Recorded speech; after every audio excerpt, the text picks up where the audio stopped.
College से नौकरी तक का सफर बहुत ही मजेदार होता है।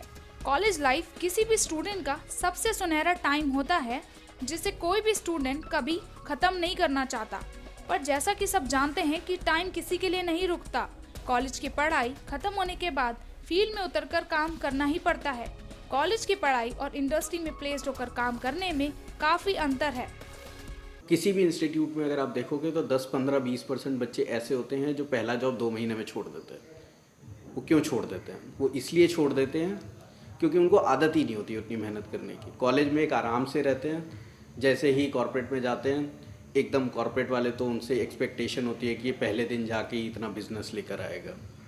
तो जब तक आप उनको 2 साल वैसे नर्चर नहीं करोगे तो वो जॉब में सस्टेन भी नहीं कर पाएंगे। इनफैक्ट लास्ट ईयर एसोचैम का एक सर्वे हुआ था, उसमें दे क्लियरली सेड कि 15% से ज़्यादा ग्रेजुएट्स और पोस्ट ग्रेजुएट्स इंडिया में एम्प्लॉयबल ही नहीं है। उनके अंदर कैपेबिलिटीज़ नहीं है, उनको पता नहीं है कि करना क्या है, they are not focused. ASSOCHAM की रिसर्च के मुताबिक देश में केवल 10% मैनेजमेंट ग्रेजुएट्स ही एम्प्लॉयबल हैं। 2008 में 54% की तुलना अभी केवल 10% ही कैंपस प्लेसमेंट पाते हैं। कॉलेज में स्टूडेंट्स को केवल थ्योरेटिकल कोर्सेज पढ़ाए जाते हैं। स्टूडेंट्स नॉलेज की जगह सिर्फ प्लेसमेंट और हाई सैलरी पैकेजेस पर ध्यान देते हैं। जरूरत है इंफ्रास्ट्रक्चर, इंडस्ट्री और रिसर्च को सुधारने की। हर कॉलेज की यह रिस्पॉन्सिबिलिटी होती है कि वो अपने बच्चों को न केवल अच्छी पढ़ाई और नॉलेज दे, बल्कि ये भी बेहद ज़रूरी है कि वो उन्हें जॉब के प्रेशर से डील करना भी सिखाए। थ्योरी प्रैक्टिकल के अलावा इंडस्ट्री से भी स्टूडेंट्स को अवगत कराना चाहिए। हमारे बच्चे जो 2 साल मेहनत करते हैं, हम उनसे एटलीस्ट कम से कम नहीं तो 14-15 घंटे रोज़ कोई एक्टिविटी होती है, कोई पीयर ग्रुप लर्निंग होती है, कोई प्रोजेक्ट होता है, कोई असाइनमेंट होता है। तो रात को 2:30-3 बजे से पहले कोई नहीं सोता है, सब 7 बजे उठ जाते हैं। आज के लिए लोगों को एनर्जी और फोकस्ड दोनों रहना है, वो बहुत ज़रूरी होता है। और जब तक आप वो इनकलकेट नहीं करोगे उसके अंदर, वो एक दिन सुबह उठ के इतनी मेहनत नहीं कर सकता। कोर्सेज हम लोगों ने डिज़ाइन किए हैं वो ऐसे किए हैं कि जो स्टूडेंट जैसे निकलें वो कॉर्पोरेट लाइफ में इमीडिएटली प्रोडक्टिव हो सके, ठीक है। और यही स्टूडेंट्स को देखना चाहिए। जब इतने सारे कॉलेज हैं, प्राइवेट कॉलेज हैं, पब्लिक कॉलेज हैं, तो कहाँ MBA करें। रिसर्च भी एक अहम हिस्सा बन गई है आज के स्टडी करिकुलम का। रिसर्च से स्टूडेंट्स और टीचर्स दोनों को काफ़ी मदद मिलती है अपने सब्जेक्ट्स पर कमांड पाने में।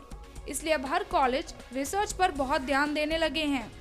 Very research oriented. We have PhDs, close to 6 PhDs in our institute, and all other faculty have already registered for PhDs, and they are in advanced stage of PhD studies. And we encourage all our faculty to publish papers in international journals, national journals, and we sponsored all our faculty for national and international seminars. The institution sponsors all the expenses, and even at the level of students, we encourage them to do a lot of research writing in technical research papers and technical seminars, and a lot of fests are being sponsored by the institute to encourage original thinking by the students.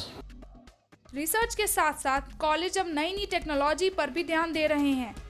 इतनी ज़्यादा पढ़ाई है तो एक student जो है कैसे याद रखेगा कि उसने क्या किया है, ठीक है। इसके लिए हम लोग एक तरीका नया इस्तेमाल करते हैं। तो हम क्या करते हैं कि हमने अपने लेक्चर सारे रिकॉर्ड कर लिए हैं और वो सारी रिकॉर्डिंग स्टूडेंट्स को अवेलेबल रहती हैं। तो स्टूडेंट्स जो हैं अपने कमरे में बैठ के आराम से पैर ऊपर करके रिकॉर्ड को प्ले करते हैं, रिवाइंड कर लेते हैं, फॉरवर्ड कर लेते हैं। कुछ समझ में नहीं आता तो इंटरनेट पर जाके पूछ लेते हैं, ताकि उनको हिचकिचाहट नहीं होती है जो कि क्लास में होती है। ये इसको फ्लिपिंग कहते हैं। तो उसको कहते हैं कि do homework in class and do class work at home. तो जो पहले हम क्लास में पढ़ाते थे वो अब वो घर में करते हैं, और जो हम होमवर्क देते थे जो कि वो एक दूसरे से कॉपी कर लेते थे वो अब ये क्लास में करते हैं। हम एक प्ले करते हैं ग्रुप्स बना के, और 5 मिनट के लिए उन्हें एक डांस ड्रामा करना पड़ता है किसी मॉल में। तो उसमें क्या है कि कुछ लड़कों ने आज तक डांस नहीं किया है, कुछ लड़कों ने आज तक पब्लिक परफॉर्मेंस नहीं दी है, तो उनकी जो हिचकिचाहट है पब्लिक के सामने बात करने की वो चली जाती है। इंडस्ट्री में जॉब करने से पहले ये बहुत ज़रूरी है कि आपने इंटर्नशिप्स प्रोजेक्ट कर रखे हों, क्योंकि ये इंटर्नशिप्स आपको मदद करती हैं जॉब एक्सपीरियंस लेने में।